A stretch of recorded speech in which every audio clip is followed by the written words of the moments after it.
gang detectives, I'm not going to go through everything. I think you've heard a lot, right? And what they talked about was not fantasy.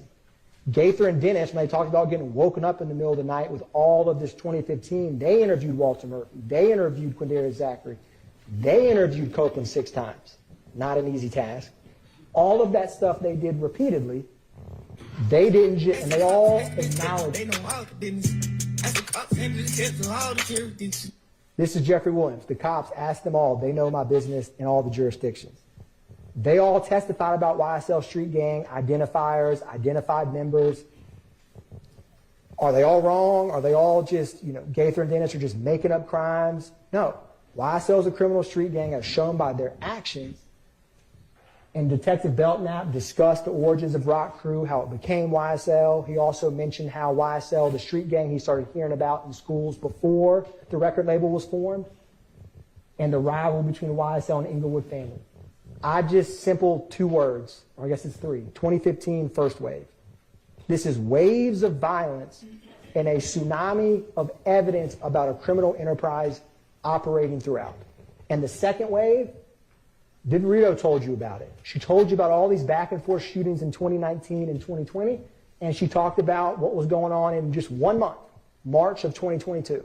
And all of these social media she was clipping by, it seemed like almost the hour, to show this public disrespect. Same group, same victims, same rivalry in YSL and YFN. Nothing has changed except time. That's how you know it's a criminal enterprise actively afloat. May 9th, 2022. So for Kendrick, he's with Duke, Martinez Arnold in 2015 when they're stopped by Trestle Tree. You've seen the photographs of the marijuana and the firearms. He's in Jeffrey Williams' house. This is in May of 2022.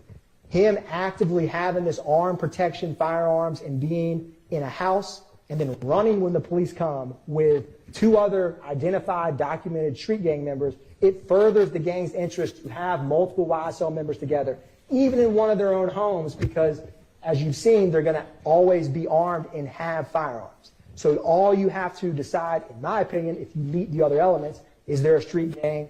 Is there 2 or more members? Is his possession of the marijuana and firearm collective construction, which Ms. Hilton will talk to you about, in furtherance of the gang? And I'll argue that it is. Shannon Stillwell's, when you talk about participation in criminal, I made it green to say found.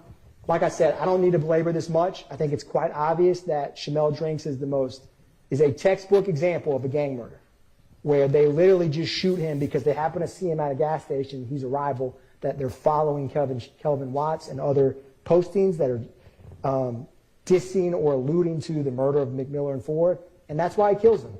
But you don't have a license to just kill who you want because they happen to be in an Instagram post, or you think, or they are associated with a rival gang.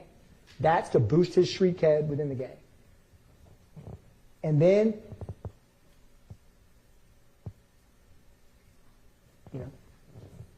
every slime plays nasty. What does Wunnie Lee say about that? Yeah, they can argue that they're just trying to watch the local basketball game on the nightly news. And ESPN got bomb on because we blowing niggas down. He's got a gun and says ESPN because we're blowing people down. I mean, I don't know what else to say. This is Kendrick's tattoo.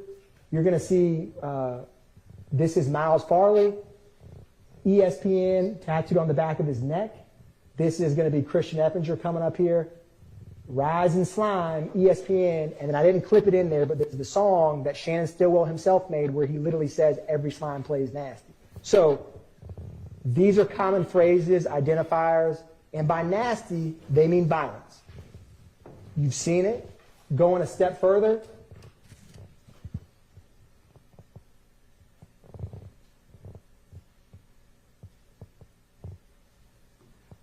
is this a street gang? This is going to be Wunnie Lee and Rodalius. Fake, man, yeah, man. Gang shit, man. We know what the fuck going, man. Yeah, man. Slime business shit, man.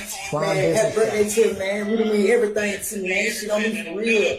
Can you get an only tattoo on me, man?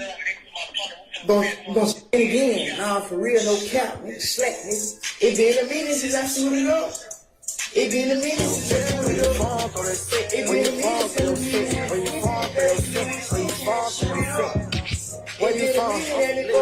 set up. License is off robbery. P10 Clark already winning and he bothered me. Bitch, under the streets, took a party. I went to the road to a gangster. Technology jacked up on me, but it's their own words, right? Rodalius Ryan, it's slime business, slat, and Wunnie. Sex money mercy that's going on this set. I mean, I'm the BEO. I'm the BEO of this sex money murder set. You heard Belt, Knapp, Gaither, and Dennis talk about the sex money murder, where YSL is a subset of that, right? It's their own words. They're not hiding from it. They're not slat on the finger. And then you're going to have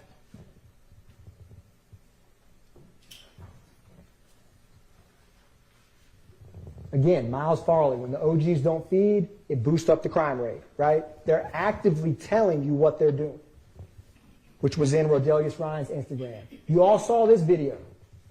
Again, take them at their word. Don't just take mine. wipe your nose, wipe your nose. Yeah.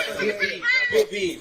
I know this shit. Little baby rollout. Little baby rollout. Little baby rollout. Cute rollout for a small size. Sleeve they can't fucking slop in the fucking trenches, man. Sleeve fucking hate man. Right now in the trenches keep pistols. Oh, like you And they do keep pistols, and they do light people up, which means shooting at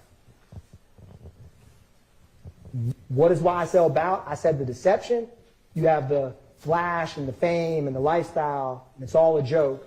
And then you have the reality of YSL street gang members exacting violence on members of their own community repeatedly over the years with impunity.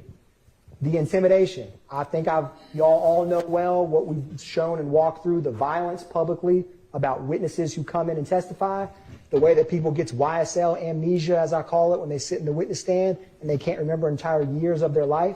It's not believable, except there's real fear and there's real trepidation to coming into a court and testifying. Destruction, I don't have to go on this long. It clearly has their actions and crimes have destroyed pockets of the communities in multiple communities in Fulton County. And death. You've heard about the murders that they've committed repeatedly. It's not just words. In Fulton County, you can get a driver's license, you can get a fishing license, but what you can't do as a criminal RICO enterprise is no one's above the law, and you don't have a license to kill, and you don't have a license to operate for impunity for a decade at citizens in Fulton County. Because it doesn't matter in Fulton County if you're the richest, if you're the poorest, it doesn't matter anything about who you are. You don't deserve to be victimized. And a criminal enterprise has a lot more power and strength. And the crime that they've done, the pattern, the evidence, the agreement that they've had publicly proclaiming it is clear. That this RICO enterprise is very real. It's more than just a conspiracy. It's alive and active. They willingly and knowingly agree to it. And they don't think that anyone will hold them accountable. But as reasonable, fair-minded jurors, when you deliberate and walk through the evidence, and you compare the evidence with the law from the judge, there's no conclusion but guilty on count 1 RICO. And I argue it's both subsection A and B, but that's for y'all to decide. And these crimes charged, the criminal street gang and RICO, I ask you guilty on all those counts. Ms. Hilton will talk to you after the defense, and we'll talk to you about why the defendants are guilty of the charged murders of Donovan Thomas and Shymel Drinks. Thank you. All right, we're going to take our lunch break at this point. And let's take until 12:30.